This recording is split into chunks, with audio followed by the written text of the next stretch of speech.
Welcome to the new For Purpose CEO podcast. I'm Michelle. I am Danielle, and we are here to talk about being a CEO in the for purpose sector.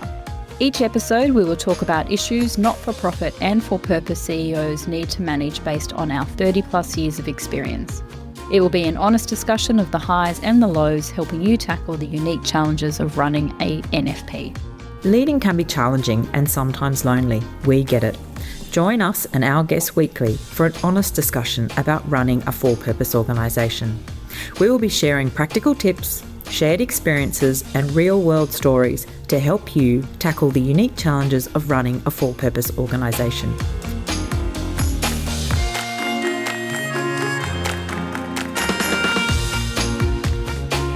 So for this episode, what we actually wanted to talk to you about was, as a CEO, how do you sustain your energy and your enthusiasm for the job? We know that a CEO role can be highly demanding, but also need to acknowledge that your energy, your ability to perform your role at high performance levels is also finite. Michelle, we were probably having a conversation earlier about perhaps we weren't very good ourselves taking holidays and things, but let's talk about what you can do internally as a CEO to manage your time, and then we can talk about strategies that, CEOs can take to manage their energy in taking leave and things. Yeah, I think it all has to be contextualized as well, right? So if you're new in a job, then I think there's a whole lot of things that come into play. Like, you've got a really steep learning curve, you've got to get to know the role, you've got to get to know the people, internally, external. So you just have to work really hard. Well, my view is that you end up working really hard in those first few months just to get across everything. And then it is about going in and thinking, okay, I might not be working at a sustainable level, but I actually, as a CEO, you're not middle management. As a CEO, you do have to get across the people and the issues and the industry really quickly. So yeah, I guess for me, the way I've always done it is I'm kind of prepared to go in quite hard for the first few months and probably work longer hours and more hours than you might end up working all the time. But I think it's also kind of realistic because you've just got a lot to get across. So yeah, I mean, it's not the start as you mean to go on. And, maybe wiser people than me would set up more boundaries earlier. But I have to be honest and say I just kind of always started doing a lot just to kind of get across everything. And it's quite psychologically demanding too, isn't it? Because you've come in as a new CEO, you are trying to get across the sort of internal elements of an organisation, the way things are done, the impact that the organisation has, their broad stakeholders, opportunities, risks presenting the organisation, any immediate or emergent issues that you need to deal with. And you need to synthesise all of that into some kind of comprehensible structure really quickly, and that's psychologically demanding. And then it's also emotionally demanding too, because as a new CEO, you're presenting in front of stakeholders, you're presenting potentially a new direction to internal stakeholders like staff, the board of directors, and your team, and trying to get them aligned and on board as well. And you're probably trying to also set a new organisational cadence. So what is going to be the operating rhythm of this organisation under your leadership as well? Yeah. I mean, you probably wouldn't change a whole lot of things immediately, but I just think that first few months of seeing how things are. Now, you might have been brought on and told, look, there's a few issues we need sorting out, or there's issue, or it depends how you're brought on, right? Could be there's issues to sort out, could actually be things are great. It depends on how you're brought on. But I do think there's still a huge learning curve. And then it is about, I think, observing what is the culture and what's expected of you, because, do you have an always on culture? Because I think, that's a bit of a red flag. You can't always be on. I mean, I remember working somewhere and it was just Teams and messages on steroids. Like it was just, everyone was just pinging. And I was like, how can anyone stop and think and do any work? And when you're just pinging, like everyone's pinging everyone all day. Like I remember just walking into this and thinking, oh my God, I just cannot concentrate. Like I actually need to sort of turn everything off and think what I have to do, and just, it's almost like FaceTime, right? Like you're present if you're pinging. It's just not a really great culture. But I think, but more, I guess, in terms of if you've got a big job, and how do you ensure that you are not just absolutely smashed the whole time? What kind of rules are you going to set up around your time? How are you going to protect your time? And I guess protect your senior executive as well, right? Like you've got to be quite clear about how you're going to work, and what you expect of them and what they should expect from you. I was going to say, and how you work. So they're aware of how you work as well, because we all have our own sort of rhythms. I know my rhythm is I work in peaks and troughs. So I have really high productivity in spurts, and then I'll come down and have a rest, and then I'll have spurts and come down and have a rest, etc.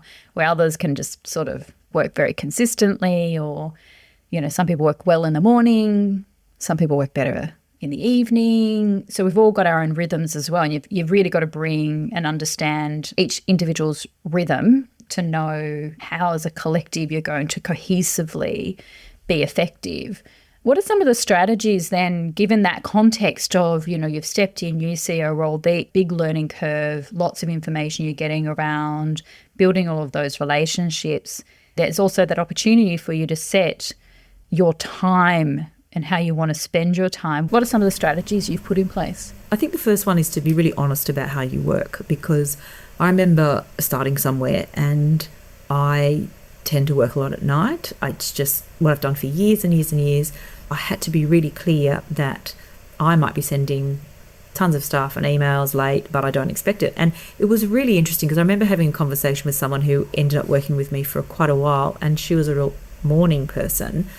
And I had to say to her, listen, just, ignore my emails from 7 p.m. and on 8 p.m, like whatever, deal with them in the morning. But also I will not be answering your emails at 6:30, 7:30. Now, in the crisis you might be, but as a matter of course, it ended up being really great that my working late and her working early was kind of this handover thing.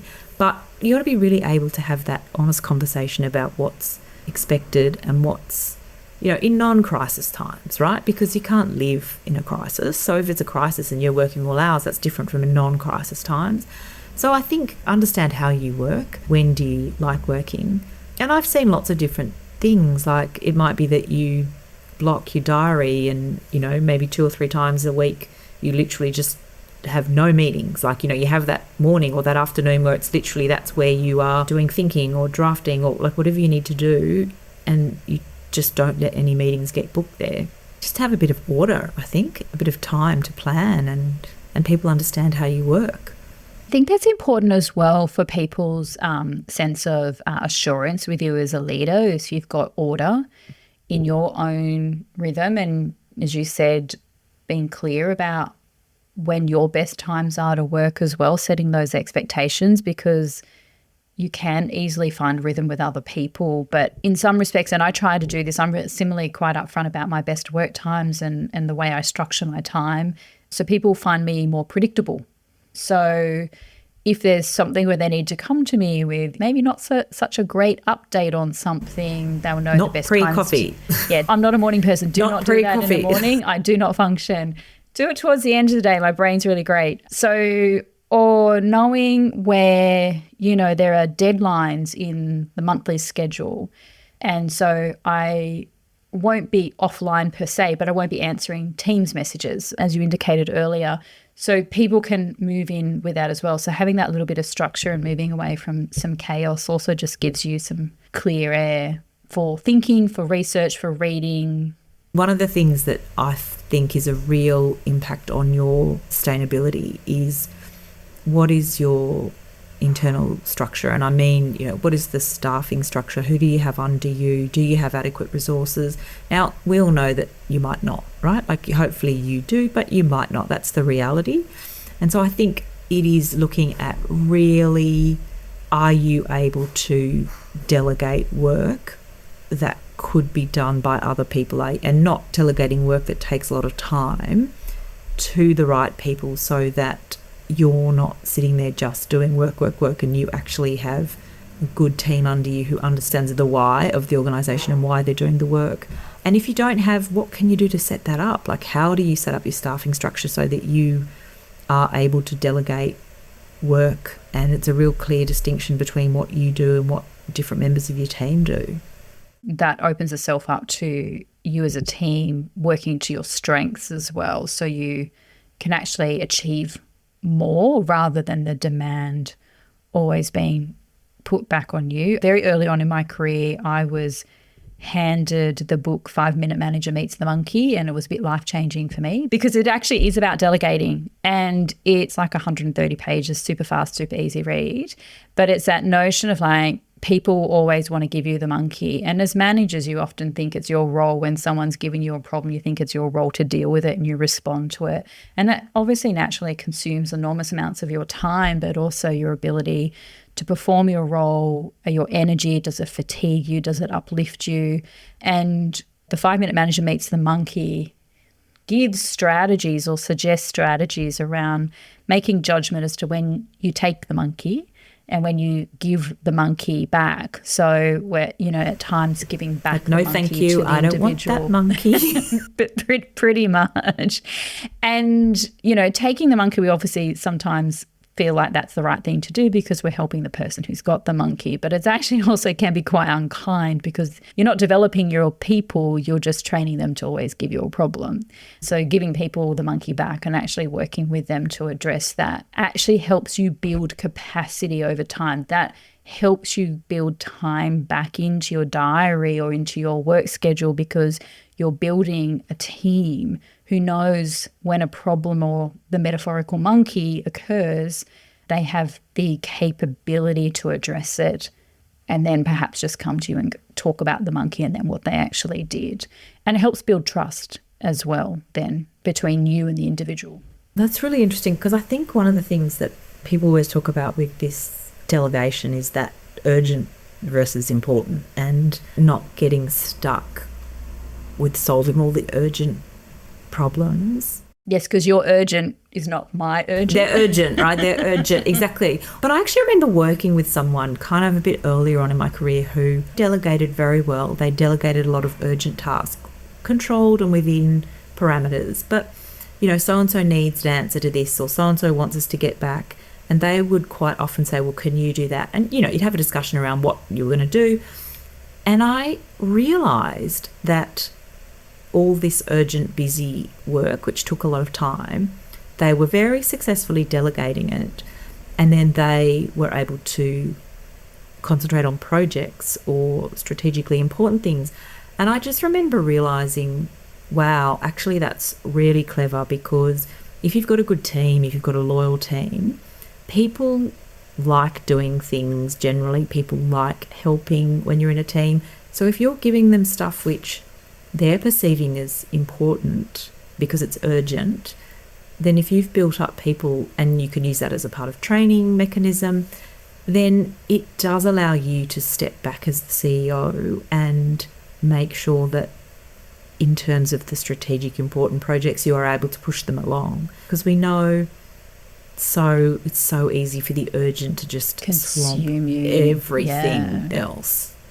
And then you're not doing your job, right? And also then what happens is it's just consuming you and it's constant. It creates a sense of chaos within the organization's culture of jumping from issue to issue or matter to matter. And thinking about trying to sustain your energy and enthusiasm for the role, then it also doesn't allow breaks for you. It doesn't allow you an opportunity to step back and take a break and disconnect from... And think. That's exactly right. I mean, and at the end of the day, that's the skill, that's the value that a CEO, one of the skills and one of the values that a CEO brings to the role is that critical thinking, is that constant assessing and understanding what's going on and how the organisation needs to respond.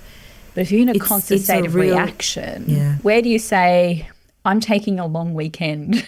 Where do you get to say, I'm going to go on a holiday? Where do you say, I need to re-energize? Like, how do you build time in to re-energize if you are not delegating? You're always in the midst of everything. I think, yeah, and I think like a long weekend maybe is easier to pull off than a holiday. I think a holiday, you've got to line up a lot of things, and it's sort of that joke, right? Like you've got to do so much work just to get on holiday, set it up. And then when you come back, you've got to catch up.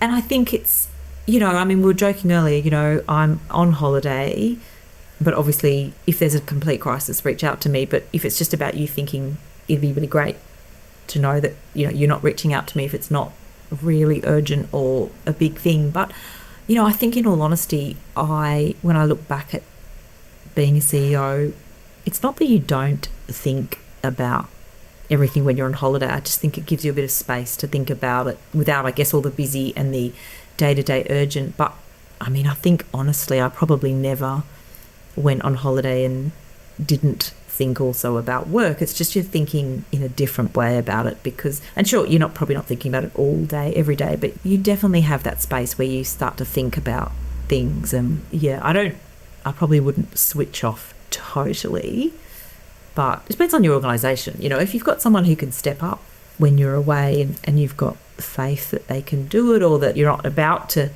have a problem or a crisis, or there's something due that they're going to be, unnecessarily kind of dumped on with.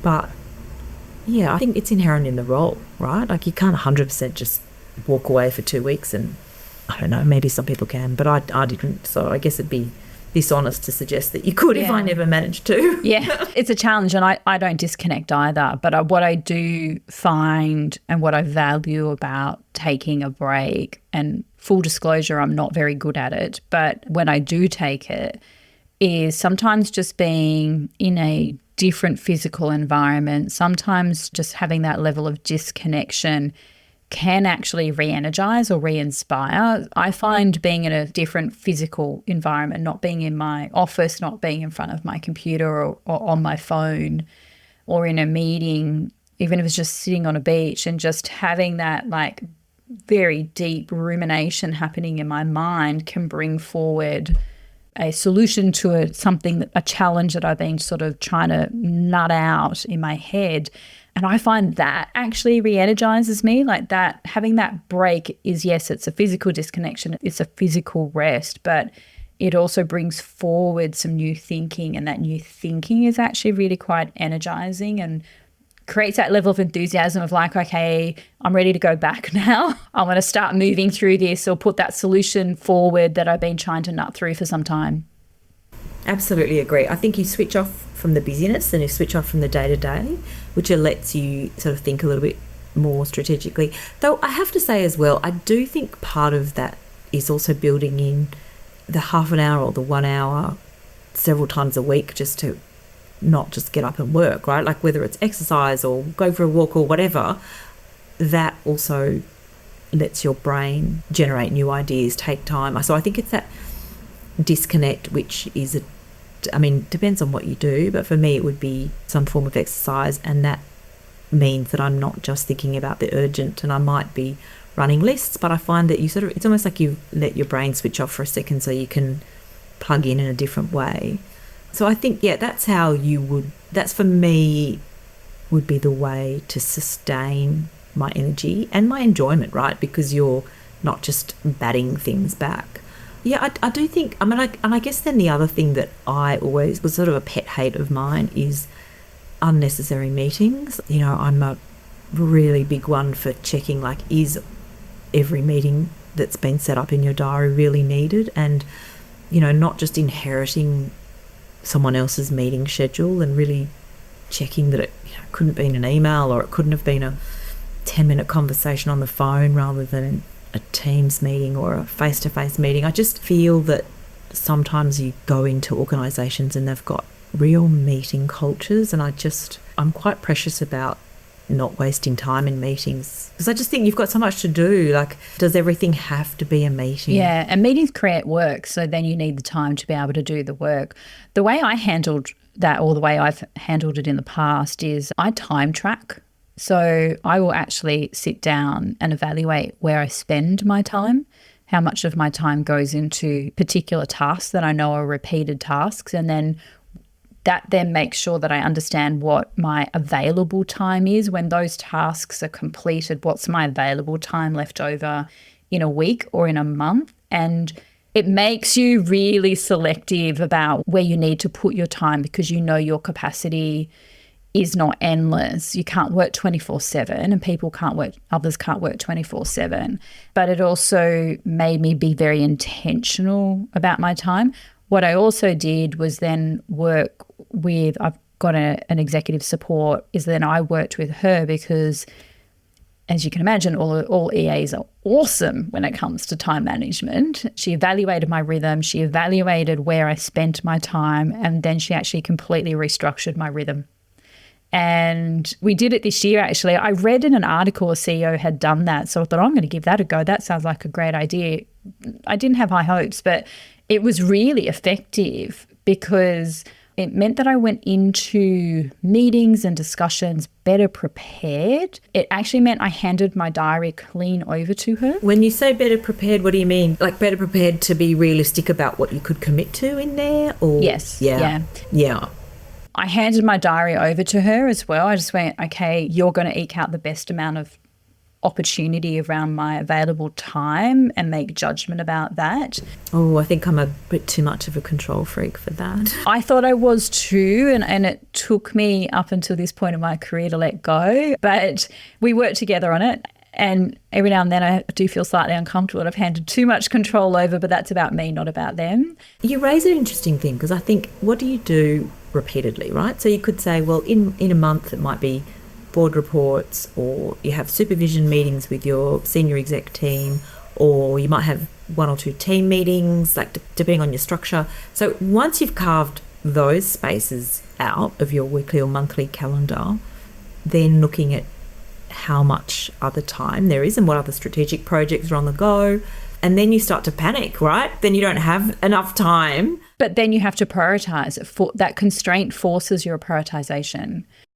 It's actually good. You become ruthless. Totally. With your time. That's right. Because it can be easy. And back to the, if you're working in that more chaotic or on-demand environment, it can be easy that you make yourself too available because you're just saying yes to things to say yes, where if you understand what time capacity you really have, when you eliminate all the minimum things you have to get done, you choose to say that meeting I have to go to, or that stakeholder I absolutely need to engage with and I need to put more attention into that. It just reframes you. You probably have different conversations, right? Because it's prioritizing. Because I'm actually thinking, as you're saying that, you go into board meetings and it might be that the board wants more information or a business case for something redone, and so that has to be done, right? So that is immediately necessary. You have to find that time. It might mean that other things get pushed back, or that you have to work late. But I guess, it's almost like gathering evidence, right? So if someone says, now we need this, then you're like, okay, absolutely fine, can be done. Can we just have a discussion around timelines or resourcing, or like you're actually able to have that quite dispassionate conversation, which is better than that panic of, okay, now I've got something else to put on my to-do list. Where you just say yes and I'll work it out at the other end of it. And not that you can often say no, though. I think that's right. You say yes, but you can. There are expectations that are clear in that discussion, though, aren't they? It's like, yes, I can, but I can't. I don't have capacity until this date, or I can do that, but the quality might be at this level because you're so clear about the capacity and therefore the output you can provide. Well, I guess on that quality point, I would say then possibly the discussion is, and if it's something like the board's asked for something, it might be, is presenting a draft okay, rather than presenting the final form, because then you're not expecting it to be 100%. I mean, it's still got to be good, but it might be in a different stage of readiness for discussion rather than finished. The other thing I was actually thinking about as you were talking, in the sense of like that enthusiasm and enjoyment, part of it is also when you, like if you go to a conference or you go to a industry function and you hear other people doing really cool and interesting stuff, that I find also gives you a lot of energy. And I always like, even if you might not be able to directly use it or apply it, it's just, it kind of reinforces what you're doing and why you're doing it when you go to an industry function and just see and hear other people who are doing interesting and good things. I find that's a hugely energizing part of the work. And the opportunity, whether it's a conference or I have a regular once a month breakfast with a couple of CEOs, which I really quite enjoy, because there's an element of us just sitting and chewing the fat of the industry and the challenges. There's a safety in that, in sort of saying, oh, we're all experiencing it. It's not just me. The opportunity to have a little bit of an independent sort of talk ideas out, get initial reactions, assess from their reactions, that sort of stuff as well. It can help you get some real clarity, and then that clarity actually can be in itself energizing as well. And talking, as you said, to enthusiasm, that getting you to an outcome and then seeing that outcome be realized can rebuild or create or give you enthusiasm as well, rather than sitting and sort of being trapped in that day-to-day reactionary state. So if we were to sum up a lot of what we've spoken about today, in terms of being able to sustain your energy and remain enthusiasm for the CEO role, understand your operating rhythm, understand the rhythm of the organization. You know, if you can use plan using by, you know, whether it's time blocking, whether it's tracking how you use your time. Delegation. Build your capacity through delegation. Delegating. Don't do the not important, urgent work. Do the important work. And take regular breaks. Inspire yourself, put yourself into different physical environments, and keep your networks open, and continue to have those conversations with your peers. That sounds good. That sounds really good.